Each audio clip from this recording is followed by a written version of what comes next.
Hey guys, welcome back to the channel and welcome to another reaction video. Today we're going to be checking out George Carlin. This bit is called Life is Worth Losing, Dumb Americans. This is like 11 minutes long, I think. It has 26 million views. Wow. Okay, so yeah, this should be good.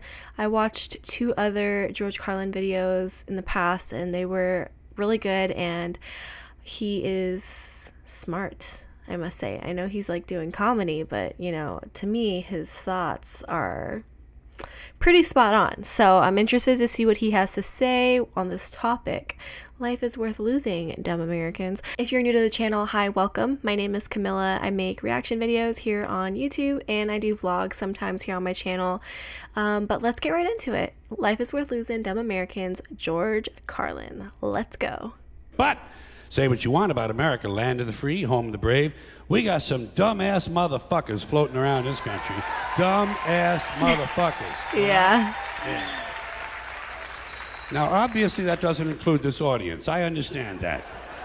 You seem intelligent and perceptive, but the rest of them, holy jumping fucking shitballs. Dumber than a second coat of paint.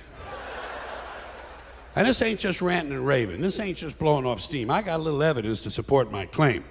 It just seems to me, that only a really low IQ population could have taken this beautiful continent, this magnificent American landscape that we inherited.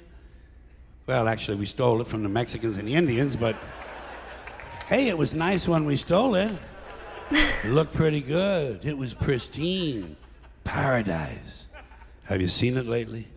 Have you taken a good look at it lately? It's fucking embarrassing. Only a nation of unenlightened half-wits could have taken this beautiful place and turned it into what it is today, a shopping mall. A big fucking shopping mall. He's not wrong. You know that? That's all you got. That's all you've got here, folks. Mile after mile of mall after mall. Many malls, major malls and mini malls. They put the mini malls in between the major malls. And in between the mini malls, they put the mini marts. And in between the mini marts, you got the car lots, gas stations, muffler shops, laundromats, cheap hotels, fast food joints, strip clubs, and dirty bookstores. America the Beautiful, one big transcontinental commercial cesspool. And how do the people feel about all this? How do the people feel about living in a coast-to-coast shopping mall? Well, they think it's just fucking dandy. They think it is cool as can be because Americans love the mall. They love the mall. That's where they get to satisfy their two most prominent addictions at the same time: shopping and eating. Millions of semi-conscious Americans day after day shuffling through the malls, shopping and eating, especially eating. Americans love to eat. They are fatally attracted to the slow death of fast food. Hot dogs, corn dogs, triple bacon cheeseburgers, deep fried butter dipped in pork fat and cheese whiz, mayonnaise soaked barbecued mozzarella patty melts. Americans will eat anything, anything, anything. If you were selling sauteed raccoons' assholes on a stick, Americans would buy them and eat them, especially if you dipped them in butter and put a little salsa on them. This country is big time, pig time. Forget the bald eagle. You know what the national emblem of this country ought to be? A big bowl of macaroni and cheese. A big bowl, because everything in this country is king size. King size, extra large, and super jumbo, especially the fucking people. Have you seen some of the people in this country? Have you taken a good look at some of these big fat motherfuckers walking around? Big fat motherfuckers. I mean, where is the line? Oh my God. Huge piles of redundant protoplasm lumbering through the malls like a fleet of interstate buses. The people in this country are immense, massive bellies, monstrous thighs, and big fat fucking asses. And if you stand there for a minute and you look at one of them, you begin to wonder, how does this woman take a shit? How does she shit? And even more frightening, how does she wipe her ass? Can she even locate her asshole? She must require assistance. Are paramedics trained in this field?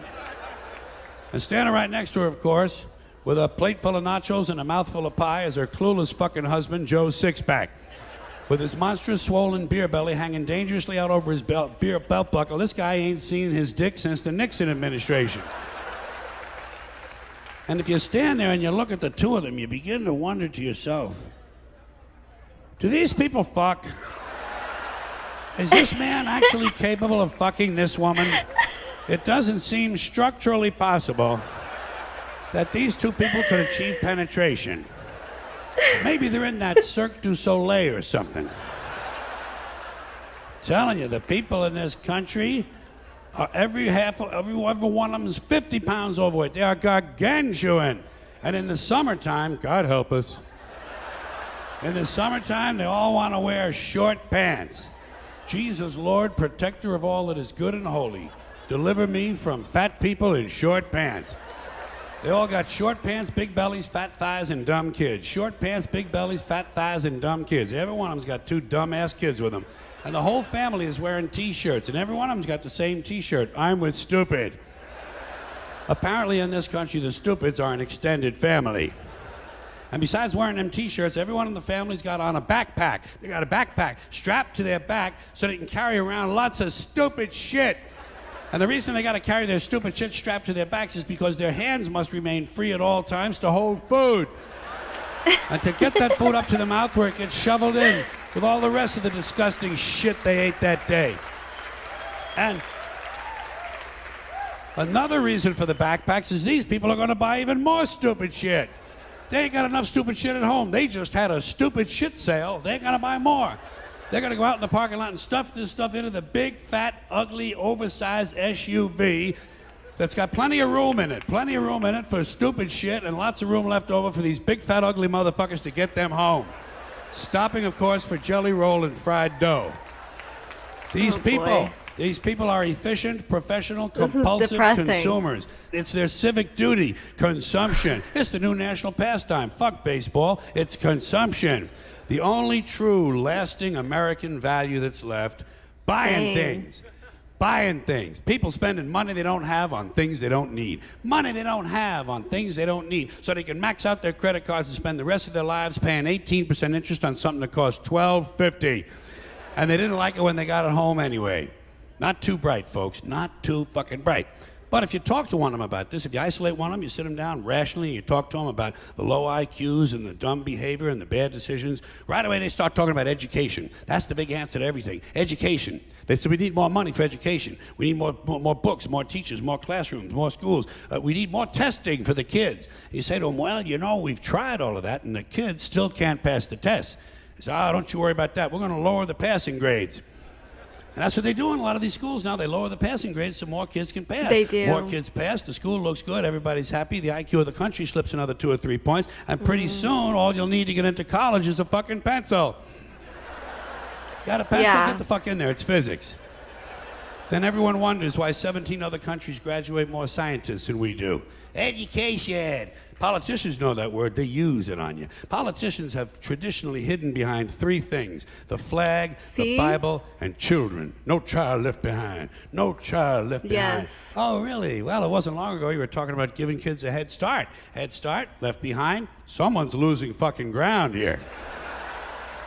But there's a reason. There's a reason. There's a reason for this. There's a reason education sucks, and it's the same reason that it will never, ever, ever be fixed. It's never going to get any better. Don't look for it. Be happy with what you got.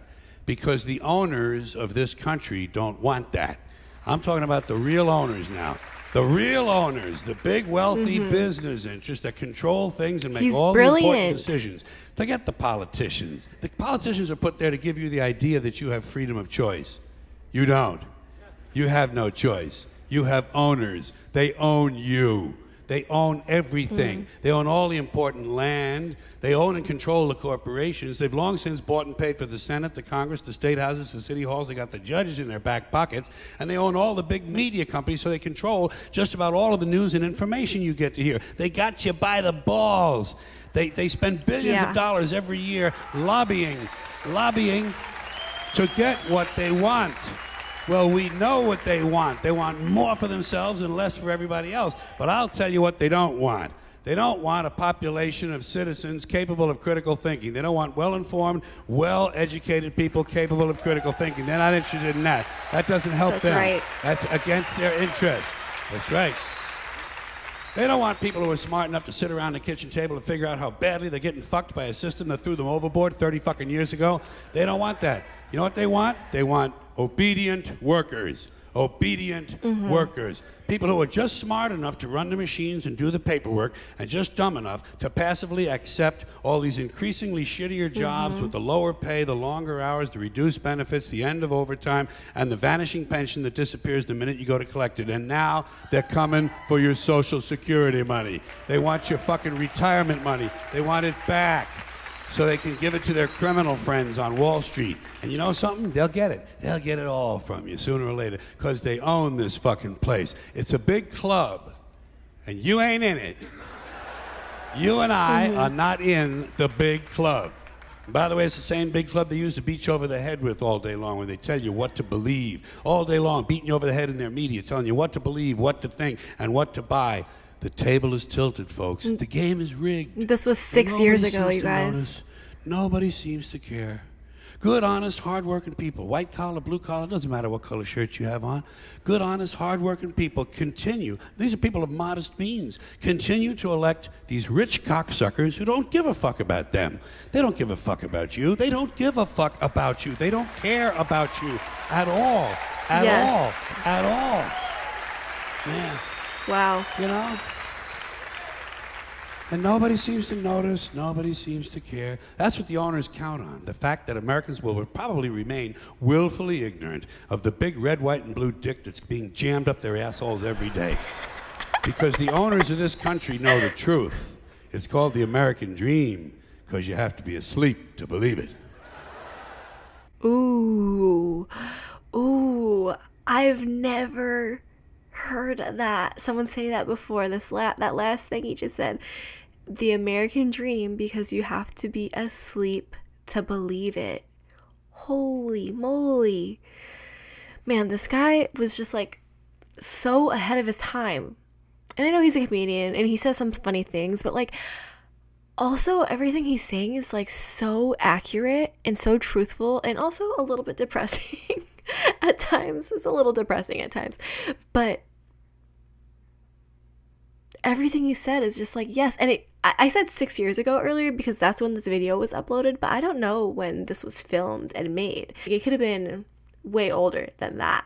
But, you know, I feel like for me at least, I didn't start seeing and noticing these things until 4 years ago, probably. I definitely see and notice these things that he's talking about now, but up until like 4 years ago, I didn't know it and I didn't see it. It was like I was asleep, right? I was just thinking the American dream. And I'm super, super still guilty of a lot of the things he was saying, like the consumption thing. I'm definitely guilty of consumption. I mean, like, I like to go shopping. I enjoy it. I like to, you know, and I like to eat. So yeah, those are things that I know I'm guilty of, and I'm pretty sure like most people are guilty of. But man, it makes me so happy to know that 26 million people have watched this video, because the messages he's spreading in this video are just so important. I almost felt like that feeling that I get when I'm at church and there's a very good sermon and it just is like very convicting. I feel the same way when I watch George Carlin. Man, so good. I think this might be my favorite one that I've watched so far. I think this is like only my third or fourth one from George Carlin, but this was really, really good. Let me know what you guys think. If there's any other specific George Carlin bits you want me to watch, leave a comment down below and let me know. Thanks for hanging out with me. Thanks for watching. I will see you guys in the next video, and don't forget to subscribe. Bye.